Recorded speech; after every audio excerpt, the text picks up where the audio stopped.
We now return to Medical Wonders. By January of 1996, Tony Stephan was at his wit's end. His wife had committed suicide after a decade-long battle with bipolar disorder. Then his daughter and son were diagnosed with the same disease. 15-year-old Joe was tormented, too, by suicidal thoughts. I was always quite certain that I would never make it through, to next summer or to the beginning of school again, stuff like that. I was always expected, I kind of expected myself to be dead by then, Then, Tony's friend David Hardy came up with a radical idea. Take Joe off his medication and instead give him a modified animal feed supplement used to calm pigs. Sometimes you'll come into a barn like this and the pigs will be just extremely irritable and start biting their pen mate, sometimes even savaging them, taking chunks out of their hindquarters or whatnot. David believed the pigs got violent because they were missing some essential nutrients in their feed. So he set out to create a nutrient supplement for the pigs. We found that we could alter the trace minerals that were present in the feed, and that would usually solve the problem completely. And they would go back to being calm like these pigs are, basically. It became commonplace to use nutrient supplements to keep penned pigs calm. But now David Hardy was proposing something quite different. A brilliantly simple idea. If adding essential minerals to pig feed worked to calm irritable and violent hogs, would the same approach work in mentally ill people? There was a feeling of excitement that came with it. It was like all of a sudden opening up a book and seeing the answer that you've been looking for months and months and months. And the feeling that came with it was just, hey, we've got to do this. They would create a human version of the supplement, and Tony's son Joseph would be their guinea pig. Joe's new stepmother was horrified by the idea. Well, she was very, very afraid, and she said, look, we've got to refill this prescription. And I said, honey, we've got to try this without it. We know that the prescription, it kind of takes the edge off, but he'll never be normal. And so we've got to go, for broke here. Let's do this thing the whole way. David and Tony set up their makeshift lab in Tony's kitchen. They blended store-bought vitamins and minerals, such as calcium, amino acids, and antioxidants, trying to mimic the pig feed formula. We started out just with the concept that many different elements, as broad a spectrum as you can provide, so that the body's getting everything it needs and that there's no deficiencies. We wanted to provide something very complete in that way. And we got it by combining 4 different products. Getting out and everything. Lots of snow. It was very, very stressful. No question. And there was so much hope that this would work, that this would finally be the answer.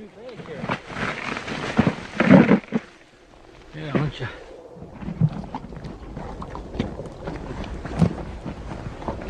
David studied Joe's weight and nutritional intake and concocted a dose. Capsules of vitamins and a mineral formula that he hoped would mirror the pig nutrient. And then they presented the revised supplement to Joe. Well, I don't think he related it like that. This is pig feed we're going to give you here. But I was quite excited by the idea of something new. Maybe something would make me feel better. And I was willing to take a chance with that. On January 18th, 1996, Joseph took his first daily dose of the re-engineered pig feed supplement, 6 capsules and 6 ounces of a liquid mineral mixture. 4 days later, Joe's lithium ran out. Over the next month, David dropped the liquid dose down to 4 ounces, then 2. Even after 5 days on the supplement, Joe felt better. Once that stuff started to kick in, it's just like the fog lifted, and I could see what was right and wrong and how I should be acting. All of a sudden he became gentle. His demeanor changed. No longer was he thinking erratically. He was starting to think positive about his life.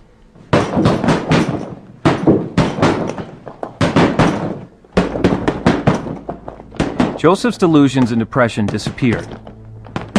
But meanwhile, his sister Autumn's emotional state was growing worse. She, like her mother, had become extremely suicidal and had been hospitalized for suicidal tendencies and was on suicide watch and was on a major load of psychotropic medications. For me, it took on a form of confusion, first of all, and just sort of scatterbrain behavior. By the end of grade 12, I couldn't tell time on a conventional clock. Like other bipolar patients, Autumn became paranoid, delusional, and violent.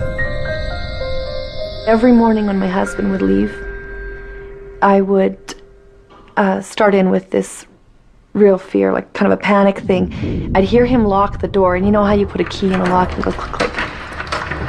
But I'd lay there and I'd think, he pretended to lock the door, and now he's, you know, unlocking it so that the killers can come in. And I met him in the hallway and got really, really violent with him. I thought I was demonic. Like, I would be really afraid of reflective glass and mirrors and things. If I saw my reflection, I would see these faces floating around me, and it was just really, like, really terrifying. And the timing couldn't have been worse. Autumn slipped into a period of extreme paranoia. Just after the birth of her first child, James, her thoughts terrified her family. I thought I needed to kill the baby. I obsessed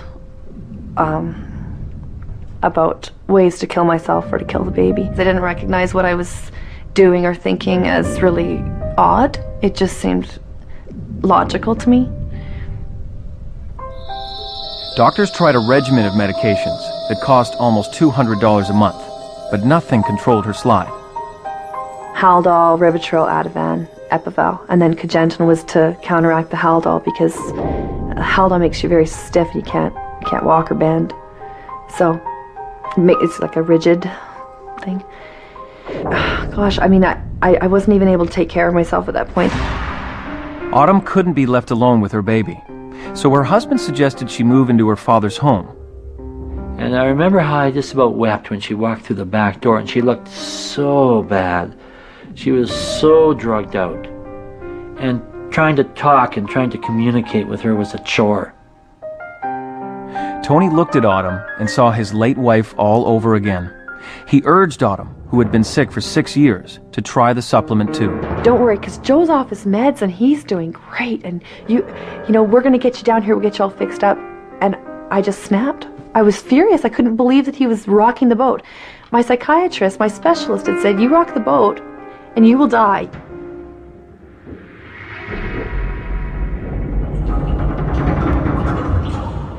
Oh, I said, look, you're going to do this. And I won't say that I forced her to do it, because it doesn't sound politically correct, but I constrained her to do it. Not sure how they got it into me. I wasn't willingly the first couple doses, I'm sure. Even beyond that, I know he came home every day that week to make sure I was swallowing, you know, and check my mouth to make sure I was taking it. 5 days later, the sound of the water running. Autumn had turned a corner. There was always a paranoid thing with the shower. I'd have to have either doors open or sometimes shower with clothes on. The delusions were disappearing. The constant voices in Autumn's head had disappeared too.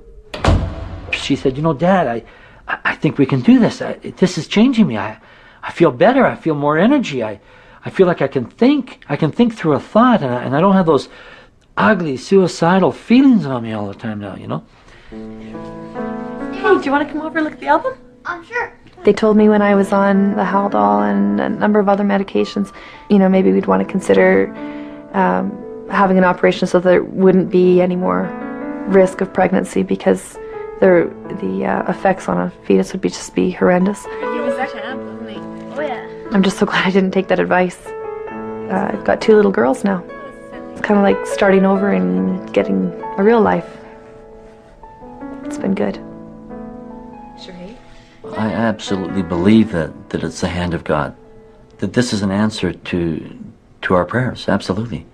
I think when I look at them today and I see that they have their existence, their life back, that they're whole, yeah, I believe that God answers our prayers. You bet.